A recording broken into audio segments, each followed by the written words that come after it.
next in line. Angela Walker, BBC South Today. Now, he spent the past 3 years in Lebanon with one goal: to bring a bit of joy into the lives of refugee children. Jamie Balfour-Paul from Oxford is a full-time humanitarian magician who since 2016 has been performing shows to refugees from Syria and Palestine. In a moment, I'll be speaking to him about his life and his work, but first, let's take a look at him in action.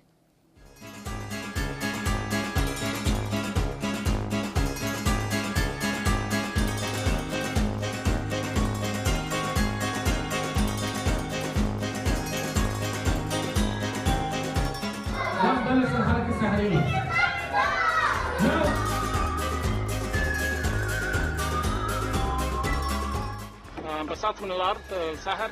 ايه انبسطت كثير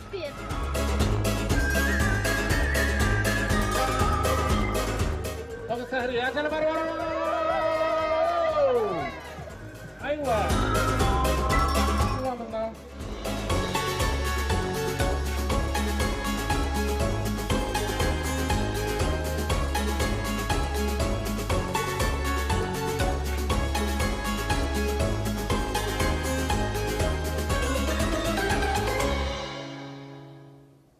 And Jamie's with me now.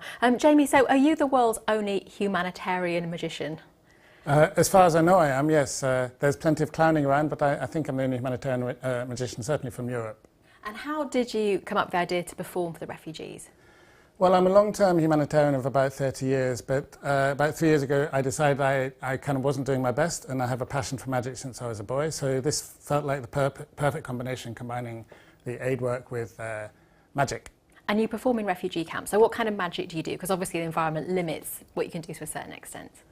Well, it's basic in the sense that the venues are quite basic. It's around refugee settlements, informal settlements around Lebanon. Also in schools, informal settlements, activity centres, and it's familiar objects. It's about making the impossible seem possible. So things like newspapers, balloons, ropes, oranges, things like that. And I spy a fizzy drinks can, so you can maybe show me what you can do with that Yeah, object? this is one here. I just do it.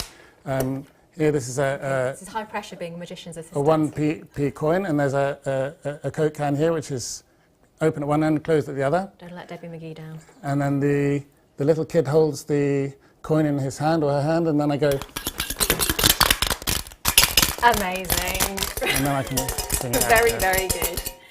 So to describe, brilliant. So describe the environments you're performing in. How different is it for us to imagine what it's like in Lebanon? Well, there's almost 2 million refugees in Lebanon. That's almost 1 in 4 of the population. I mean, it's quite extraordinary. And a lot of them, they're not allowed to have permanent camps, the Syrians. The Palestinians have permanent camps since 1948. So they're very basic, but it doesn't really matter. At the end of the day, the kids just love it. Oh, and it's great that you're bringing so much joy to everyone. Yeah. Jamie, thank you so much for coming in. And I have an appeal, Magic for Smiles. Okay, Magic for Smiles. Jamie, thank you so much. Thank you. And that's all from us for